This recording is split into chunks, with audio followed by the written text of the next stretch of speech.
Good evening and welcome to ITV News Calendar. Hello, thanks for joining us. Coming up tonight. More than 100 homes are evacuated as emergency services and the Army's bomb disposal team deal with suspicious items at a house in Grimethorpe. There's been a huge emergency response here with roads cordoned off for most of the day and a rest centre set up for those who've been evacuated. We'll have the latest on the incident. Also on the programme tonight, a community rallies round after a Sheffield charity has sent an anonymous letter willing it to fail. I was a bit shocked and thinking to myself, is this actually what people think? The response has just been amazing. From parks and back gardens to the games, how the rise of skateboarding is fueling a new generation of Olympic hopefuls. The longest walk. Are you feeling ready for this one? Oh, I'm itching to get off. The veteran from South Yorkshire who's preparing to walk the D-Day beaches, all in memory of his father, 80 years on. And the weather for the next few days is looking promising, or as Gavin found it first thing, belting. Join me a little later on for the full forecast.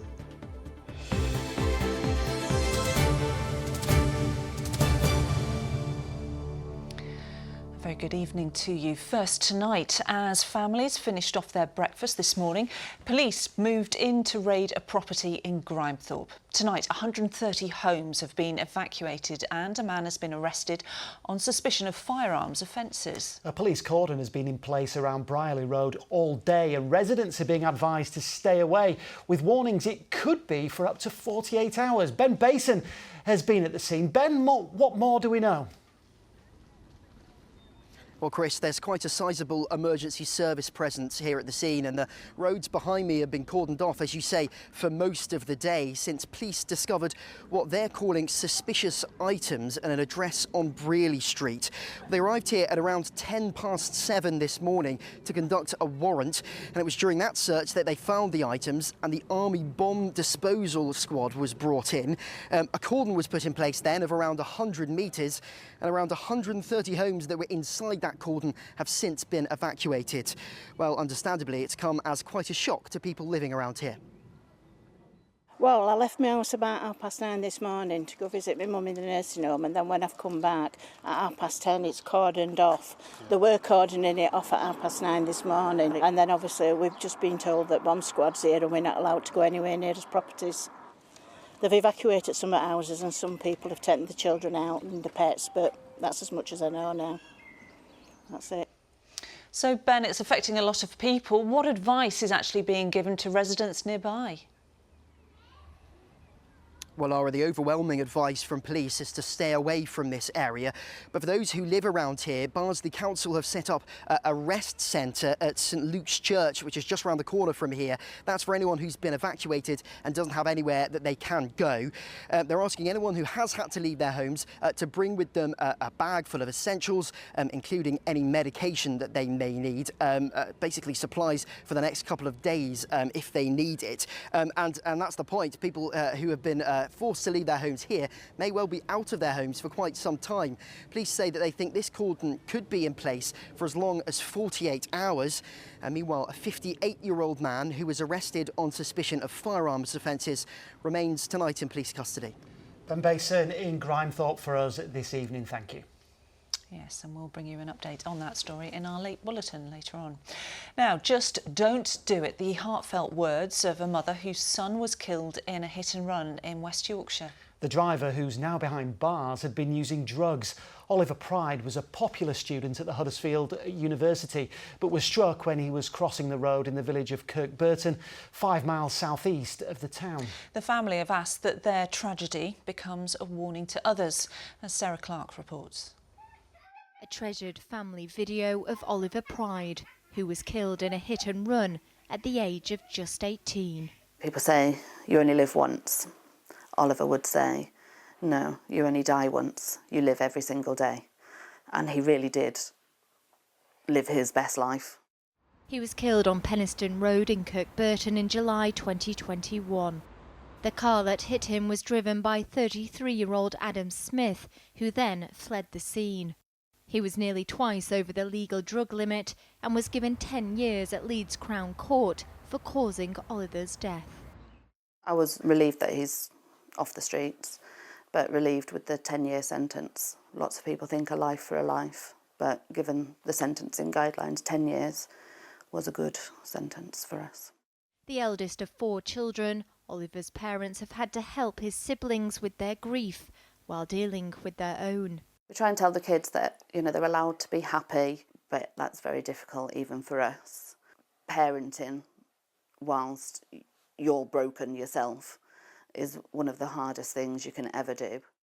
Oliver was studying at the University of Huddersfield, who described him as a diligent and hard-working student who inspired those around him. He left here a boy, and you could just see the difference within that time at uni. They turned into a man. I just love what you see. West Yorkshire Police say that drug driving is declining, with fewer than 300 arrests in the year ending the 1st of April, compared with more than 500 in the year ending the 1st of April 2021. But Oliver's parents say that even one drug driver is too many. Just don't do it. It's not worth it. It's not just yourself that you put in danger. You can affect so many people by your actions. Oliver's family miss him every day, but say they're making it their mission to carry on, as he'd want them to do. Sarah Clark, ITV News. Yes, a sad story to listen to there. Now, former miners have travelled from Yorkshire to Downing Street to protest about the mine workers' pension scheme, which they describe as a national scandal. The government says members of the scheme are receiving payments 33% higher than they would have been as a result of the government's guarantee. But Ian, who travelled to the protest from Wakefield dressed as a highwayman, says miners are dying waiting for justice. There's on average 19 miners will die today, and 19 miners will die tomorrow. And by the end of the year, on average, about 8,000 will have died. So in not so many years' time, there'll be no miners drawing the miners' pension. Now, there'll be a major disruption on the region's railways tomorrow, with many passengers having already been affected by cancellations today. Train drivers, who are members of the ASLEF union, are continuing their bitter dispute, which shows no sign of ending. Well, Katie Oscroft has been at Bradford Interchange for us. Good evening, Katie. Just what's been happening today and what can we expect tomorrow? Well, here, Lara, pretty much business as usual. There's a train in, a northern train at the moment, that will be leaving for Leeds fairly soon. Elsewhere, though, there have been no East Midlands trains, which impacts on people travelling between Sheffield and London. Tomorrow, though, will be a very different story around our region. Stations like Bradford Interchange here will not look like this. There'll be no northern trains, no Transpennine, and LNER will be running a restricted service, which I guess for passengers means you can't rely on it. And that, of course, will impact on people going to and from work and appointments, on businesses, and of course it will have an effect on the roads. Yeah, big impact. Katie, remind us what this dispute is about. Well, believe it or not, Chris, this dispute has been rumbling on since the summer of 2022. It is over pay, and the unions say, look, we've been neglected for years, and with the cost of living increases, we simply can't go on like this.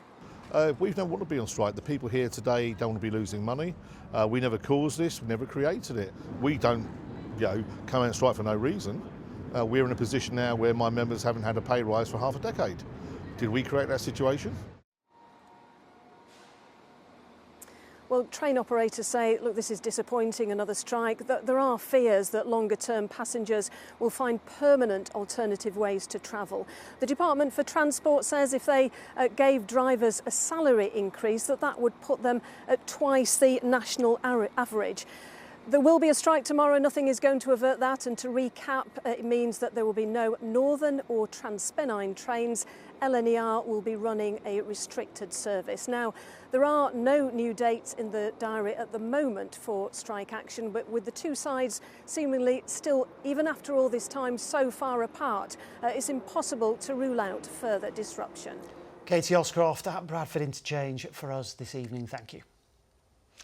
You're watching ITV Calendar. Stay with us because still to come before the end of the programme, here's one way to get around the next generation of Olympic hopefuls for one of the Games' newest events.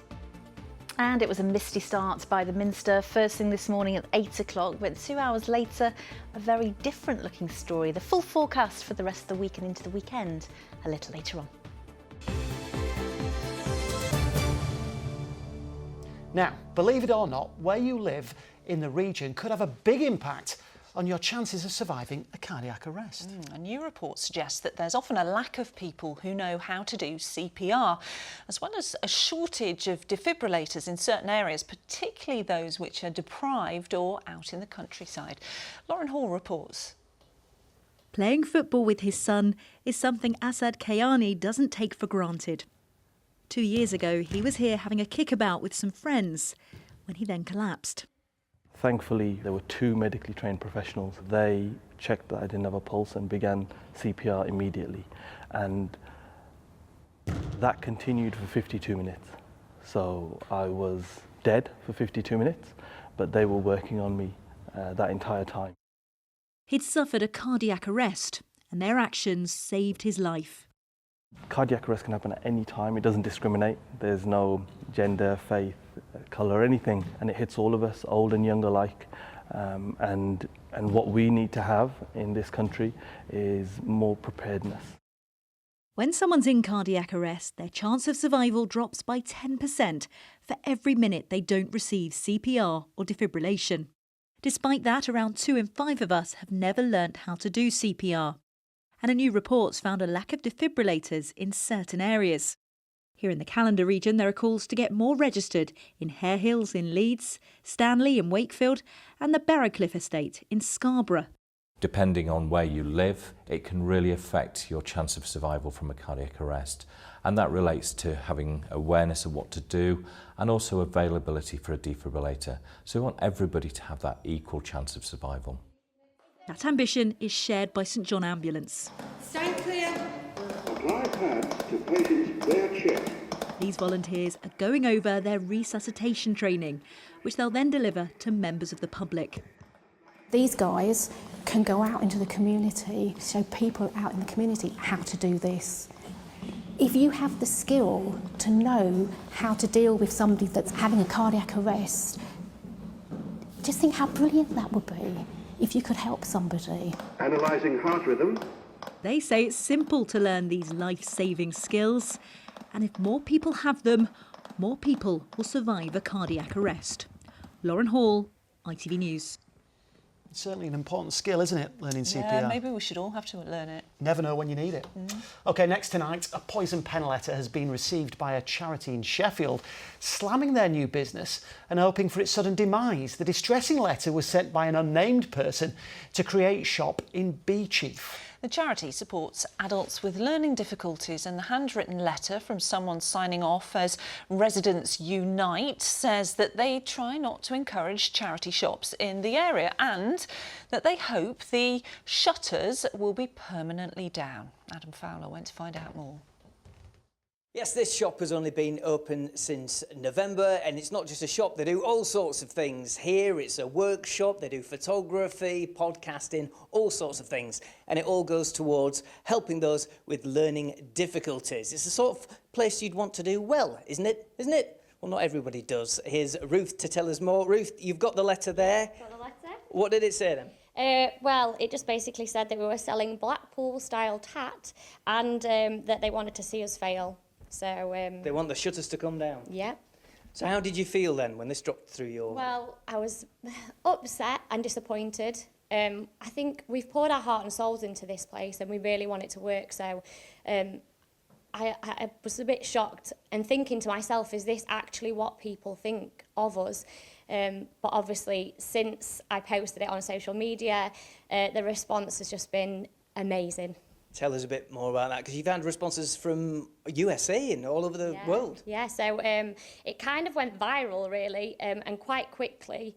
Yeah, we've had just a massive outreach from everybody, of support, people asking if we can do like online orders, Spain, America. Yeah, it's been fantastic. OK, well, thank you very much, Ruth. We're also joined now by a few of the students who get vital work experience here, Paul and Alice. Guys, what do you think of this place? What's it been like for you? It's been great, yeah. Paul, what sort of a difference has it made to you? Oh, I've got a lot of friends now. Before that, I didn't have very many friends. And I've absolutely loved making things at work. And what did you think then when you first heard about this letter that fell through the door? Well, whoever's done it, they should come to Work Limited and find out more about us. Yeah, okay. That's what I think. All right, well, thank you both for your time. There you go, we hear a lot these days about the importance of being kind. It appears not everybody has got the memo, but there you go. They're doing a lot of good work here, and thanks to the overwhelming support of their customers, they've got off to a flying start. They certainly are doing some good work, Adam Fowler in B Chief. OK, time for some sport now. And last night, Barnsley fell just short of producing an incredible comeback in the League One playoffs. 3-1 down from the first leg. Sam Cosgrove's header halved the 2-goal deficit. Bolton, though, fired back with 2 quick-fire goals before half-time, which left Barnsley needing 3 to level things up. Adam Phillips and Cosgrove's second of the night made it 3-2 to the Reds, but ultimately they lost the tie 5-4. I thought we showed that Barnsley grit, that desire, that character. Showed good fight, you know, going in at 2-1 down at Bolton, you know, this place is packed. The atmosphere that was here, you know, the boys to come out at half time and show that fight was fantastic. So, you know, I'm proud that we've won the game, but ultimately, you know, as a group, we're disappointed that we couldn't, you know, get to Wembley. Yeah, shame for Barnsley. They couldn't quite make it, could they? No. Great effort, though. Yeah. Yeah. Now then, I don't know about you, Chris, but when I was growing up, it was always the really cool kids, probably like you, who could skateboard. Not a chance. But Not back, a chance. Really? No. Back then, all those years ago, it was just something really to get you from A to B, wasn't it? Yeah, I always fancied myself as a bit of a Marty McFly from Back to the Future, but just ended up with lots of scabby knees from falling off. Well, things have certainly changed over the years, and it's now an Olympic sport. In the latest of our series, looking into the newest sports to get their Olympic wings, or should that be rings, Nick Smith looks at how skateboarding has become one of the most inclusive and youngest sports at the Games, with many of those competing still in their teens. From street sport to Olympic centre stage. Despite global popularity, skateboarding took nearly 80 years since its inception to find its way into the world's biggest multi-sport event. But Tokyo trailblazers like Team GB's bronze medal-winning prodigy Sky Brown have helped it become a mainstay. Instructors at Skate It Yourself at this skate park in Halifax say that it made youngsters keen to learn the skills and even dream of Olympic glory one day. Since the Olympics, you've got a load more girls getting into skateboarding now because Sky Brown absolutely smashed it, and all the girls now want to get involved in skateboarding, and it's really good because now everything's 50-50. In all classes we run, but also at the skate parks you go to, it's turning more and more into a 50-50 sport where anyone can do it. And it's one of them sports where you can express yourself. It's great for that. So not only did it make business better, make skate parks busier, but you got more girls into it as well. 16-year-old Lily Strachan has her sights set on Paris for Team GB and is one qualifier away from making the cut. It would mean a lot to me. I really want to represent GB doing something I really love. I think everyone who skated at Tokyo was so inspiring for me, and they definitely inspired me to start skating more regularly to try and get to their sort of level. So cool that it's such a new sport and there's all these girls that are kind of paving the way for this like Olympic style of skateboarding.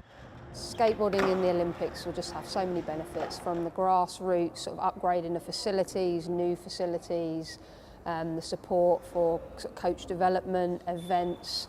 That whole scene, the growth in the scene just really comes up from having such a sort of mainstream lens on it.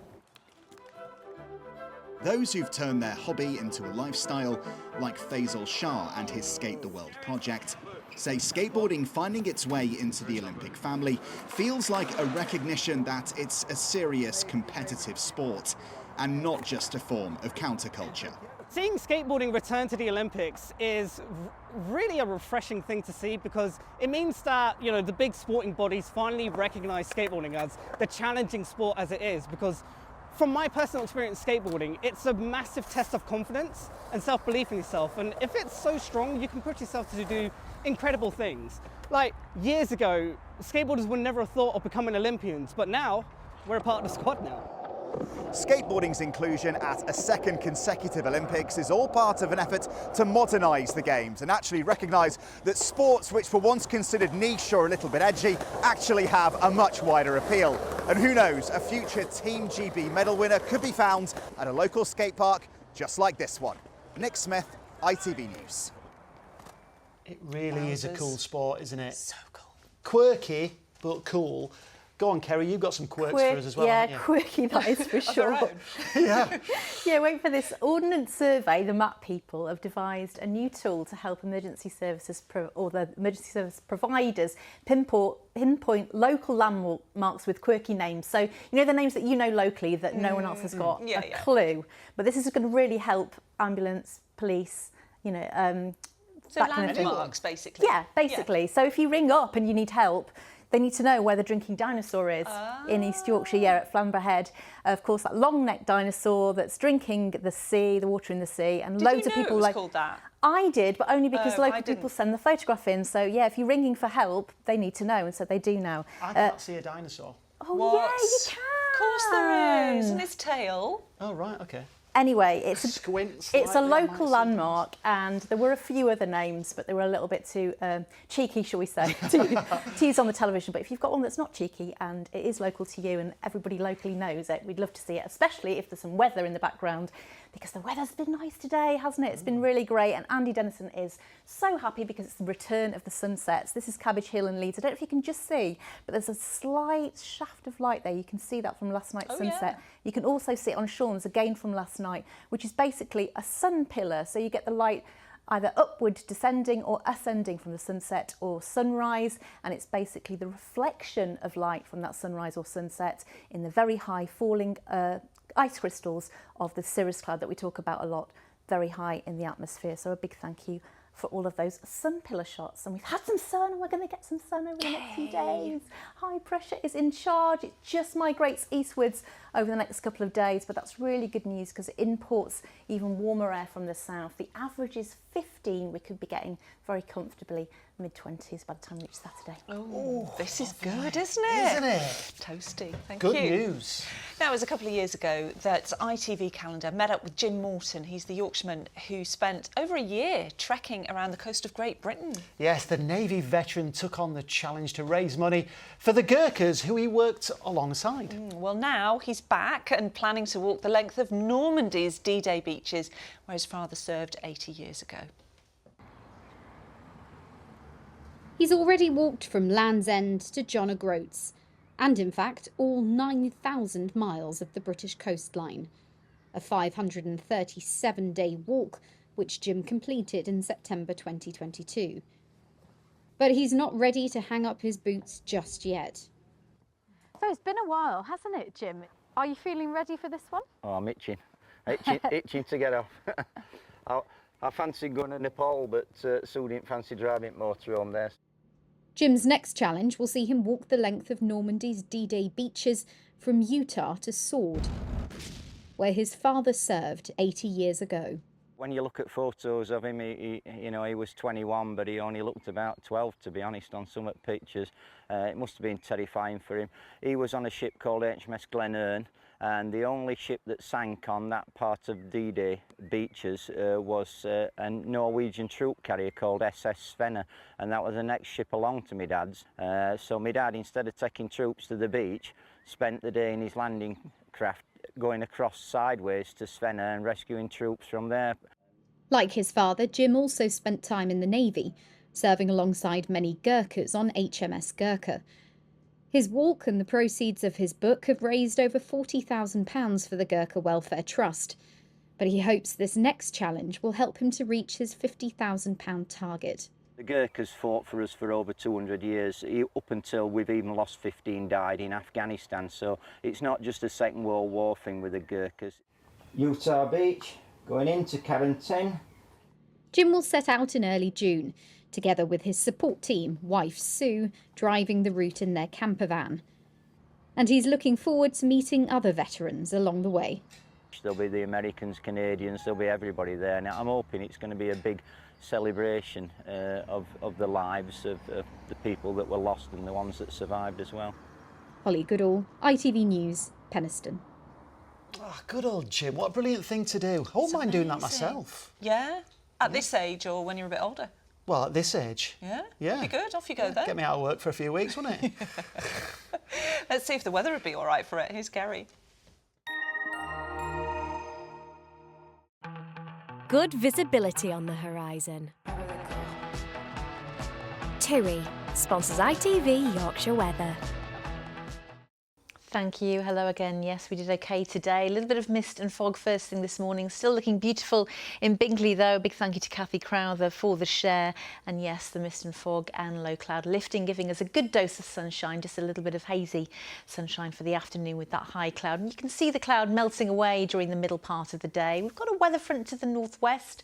It's coming over that area of high pressure, so if anything, it will just increase cloud amounts as we head through into tonight, and maybe bringing in a little bit of moisture, enough to see some low cloud over the hills, perhaps into the early hours. But we're mostly dry and mild, and the winds continuing light as we head into the early hours of tomorrow. 5:14 and 8:52 are your sun times as we head into Thursday. So yes, a little bit of cloud around first thing in the morning, but we're hoping it will thin and lift more readily than it did this morning and give a lovely dose of sunshine throughout the morning and into the first part of the afternoon. Again, fair weather cloud bubbling up, but not spoiling things too much. The winds staying light and variable, and the temperatures well above the average into the low 20s Celsius, but a high risk of sunburn across all parts of the region, even where there's a little bit of a breeze directly at the coast. Very similar story as we head into Thursday. Again, a mostly dry day. There'll be some morning mist and fog and then plenty of sunshine, perhaps hazy at times, but we stay mostly dry with highs 21, 22 Celsius and perhaps rising a little further as we head Friday into Saturday. We're hoping it will hang on for Sunday, but there's an increased risk perhaps of some heavy showers from the south by the end of the day, and always a moderate to high UV sunburn risk. TUI sponsors ITV Yorkshire Weather. Definitely sun cream, sun hats out at the weekend, Kez? All of that, yeah. Maybe even, dare I say it, a barbecue. Barbecue. Wow. Some grilled halloumi. I can smell it already. Barbecue. Thank you. Thanks for watching. Lucrezia's next. Bye-bye. Bye. Some sausages in there.